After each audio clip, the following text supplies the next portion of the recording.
What we're examining today is a profound and, I believe, irreversible structural shift happening in the world's largest automotive market. This isn't just a cyclical trend. We're talking about a fundamental rewiring of an entire industry, and it has massive global implications. Let's start with a single data point that tells a huge part of the story. 57.8%. That was the retail penetration rate for new energy vehicles in China this past September. For the very first time, buying an NEV isn't the alternative choice, it's become the mainstream choice. This number signals a permanent shift in consumer behavior. And that, of course, raises the crucial question that really frames our entire analysis today. As China's domestic market goes through this incredible transformation, are we actually witnessing a definitive tipping point for the entire global auto industry?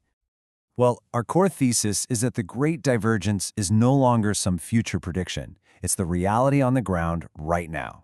China's auto market has fundamentally fractured, creating two very distinct and diverging paths for everyone involved. This divergence is really defined by three core realities. First, the split between the domestic NEV brands and the foreign joint venture ICE brands, well, that's final. It's irreversible. Second, value and profit is migrating away from the car makers themselves and moving toward their core technology suppliers. And third, the whole ecosystem is facing two major risks: brutal domestic price wars and the very real possibility of geopolitical headwinds slowing down global growth. So let's get into the hard data that really backs up this thesis.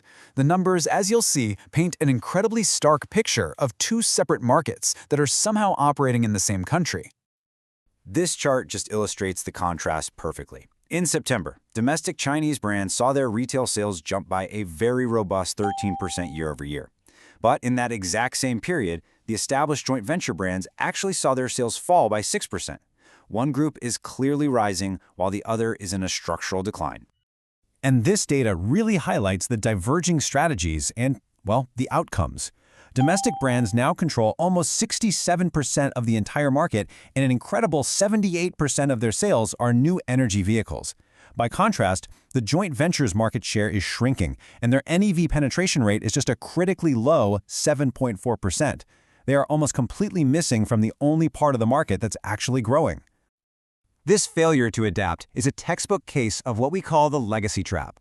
For decades, the brand value of these big international automakers was built on the perfection of their combustion engines.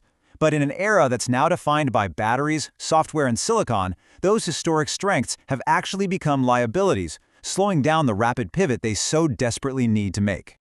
And this is absolutely crucial. The domestic brands aren't just winning on volume, they are literally rewriting the rules of the market. The very definition of a premium vehicle is being redefined. It's not about the leather seats and the horsepower anymore. The new premium is all about the seamless digital experience, the responsive smart cockpit, and just how sophisticated the driver assistance systems are. Now, this massive split in the market has triggered a severe profitability crisis, and it's fundamentally reshaping the industry's entire value chain. So let's take a look at where the profits are, and more importantly, where they aren't. For the first 8 months of 2025, the entire Chinese auto industry operated on a razor-thin profit margin of just 4.5%. That is way below the average for other industrial sectors. This tells us the industry is running right on the edge of systemic unprofitability, and it's all being fueled by extreme price competition. This quote from the underlying analysis really captures the situation perfectly. As the car manufacturers, the OEMs, are fighting tooth and nail for market share with lower and lower prices, their margins are just collapsing. The real value is now being captured by their most advanced technology suppliers. You can see this migration of value happening in a clear three-step process. First, the price wars absolutely crush the car makers' profits. Then second, suppliers of commoditized parts, think seats or chassis components, they get squeezed too. But in that final step, the suppliers of the essential, intelligent technology, the actual brains of the vehicle, they gain immense pricing power and strategic importance. And this has given rise to a whole new category of company, the Tier 0.5 supplier. Now, these aren't just parts providers, they are deeply integrated strategic partners. They provide the core systems for things like autonomous driving and smart cockpits, the tech the car makers need but just can't develop fast enough themselves. This makes them indispensable, and it turns them into these islands of value in a sea of very low margins. So when you're faced with this kind of hyper-competitive landscape at home, Chinese automakers are naturally looking abroad. Exports are no longer just a nice-to-have growth strategy. They've become a crucial sanctuary for profitability. The data on this slide really speaks for itself. In September 2025, total exports grew almost 21%. Okay, that's strong. But look at the new energy vehicle line. NEV exports nearly doubled, growing over 96%. They now make up over 40% of all passenger cars exported from China. Just a year ago, that figure was only 25%. But if you dig down into that data, there's an even more telling figure. Exports of plug-in hybrids, or PHEVs, exploded by over 281%. Now that's not a random fluctuation. That reveals a very deliberate and a very pragmatic global strategy.